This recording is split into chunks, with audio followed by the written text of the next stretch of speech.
You want to be respected, then you got to make your team respect you. Show them who's boss. Listen, respect doesn't mean anything if your team doesn't like you. And so you got to show them that you're fun and relatable, because that's what's going to make the difference. If you've ever felt completely confused about how to earn your team's respect, either because you feel like you have to become this horrible boss, or on the flip side, a total pushover in order to yield results, then I want you to know that you're not alone.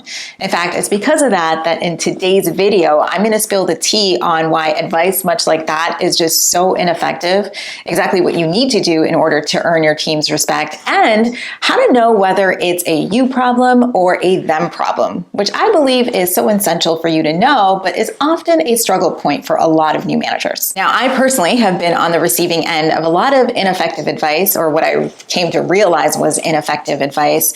I remember hearing remixes of Mac, you need to bring down the hammer on your team if you want them to, respect you. And I remember hearing things like, Mac, you have to control the day and you have to control the route that people take in order to get results, because the last thing you want is for, upper management to look at you and say, like, this team is in complete chaos, and it's because Mac, you're not controlling things.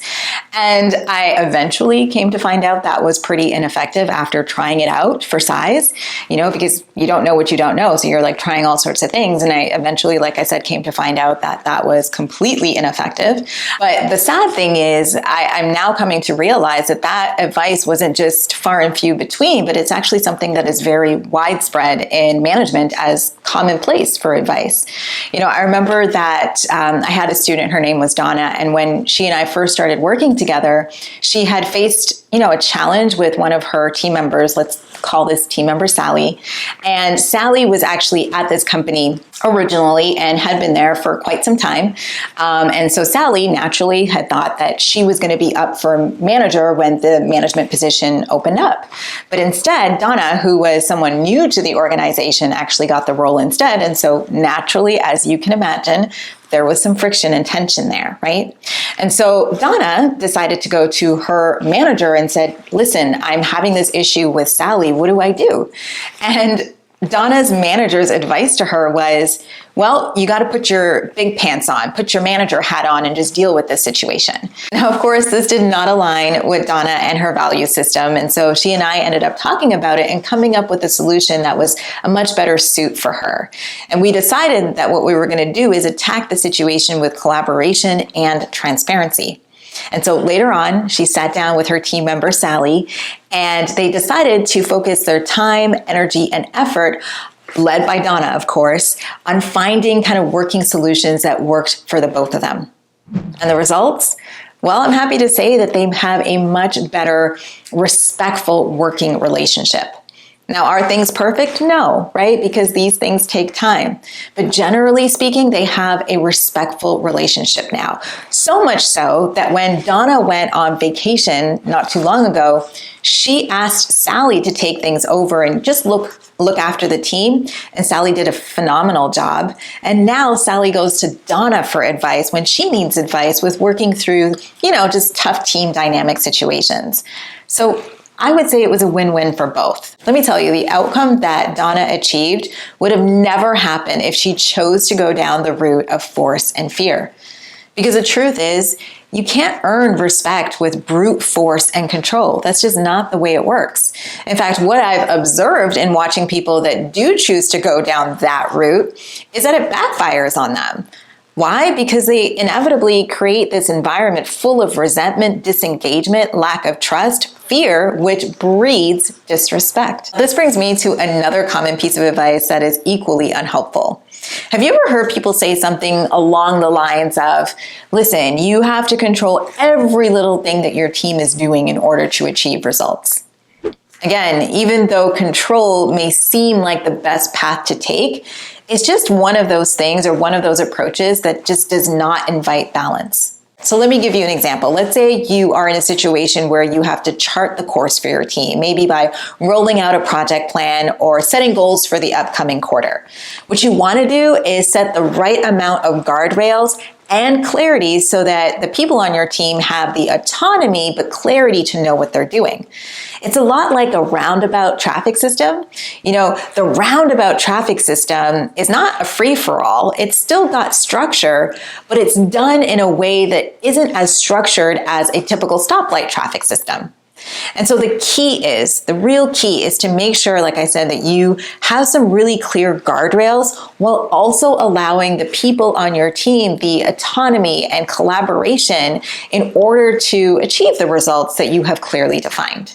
Now, maybe you're sitting there thinking to yourself, yeah, Mac, that's so easy for you to say. And I get it. I know how challenging this can be, particularly if you are new to the role, which is why it is so tempting to go instantly to like Google or YouTube and look for that step-by-step guidance as to how to deal with this situation, because it can be a really uncomfortable one. I've been in those shoes before, right? Just searching high and low all over the internet and everywhere I can to find just anything that would bring me a little bit of relief in a situation like this. So I totally get it. But there are two much deeper issues or problems that exist with advice that we have considered thus far, and with most advice that is found on the internet. The first, and maybe you're already in this situation right now where you are seeking out or leaning on the guidance of those that you feel have a lot more experience than you. And these ones are giving you advice that just does not sit well with you. And maybe some of the techniques themselves just put you in a position where you were feeling really uncomfortable. Well, here's what I'll say to that. I will say that sometimes it's not that the advice is wrong. It's just that maybe you need a little bit more practice, or you've never done it before and that's why you feel some discomfort. But a lot of times, honestly speaking, it's because the advice just does not align with you and your value system. And so before you jump in to accept just anybody's advice, I really want you to critically think about the advice and ask yourself, does this align with my value system as well as my leadership style? Because to be honest, just accepting the advice and doing what this person says that you should do is unlikely to be effective, and it's probably going to leave you feeling horrible as well. So it's just a lose-lose. And deeper problem number two, and yes, I know this applies to mainly online content, but nonetheless, I still think it's an important thing for you to remember, which is this. An online article or video is missing the context to your situation. And so as a result, we're not able to give you advice that will always work for you. Now, yes, there are frameworks that generally work, and that's why on my channel, I really like to stick to principles.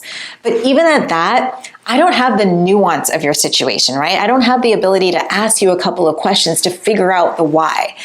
I don't even have the ability to observe your body language as you tell me the information, which will help me figure out what the best approach is for you.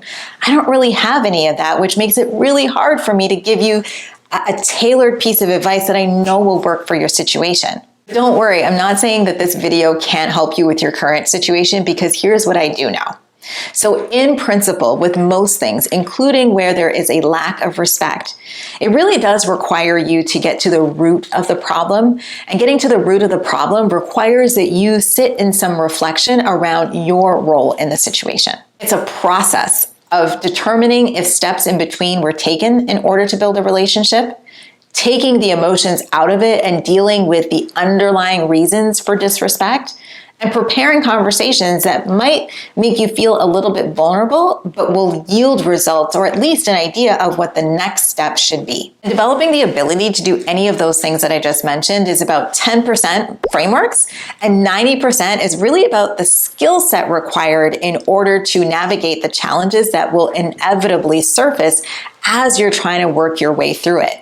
Skills like self-awareness, active listening, and clear and concise communication. This is exactly why in the New Manager Accelerator program, we have these weekly group coaching calls where you have the opportunity to not just learn these frameworks, but also practice these frameworks and implement these frameworks in a safe environment so that you can, like I said, not just practice, but receive feedback, that practice and feedback, so that you are developing your skill sets in the areas that matter the most. Which brings me to a question that might be a little bit scary to consider. How do you know if a lack of respect is a you problem or a toxic team member problem?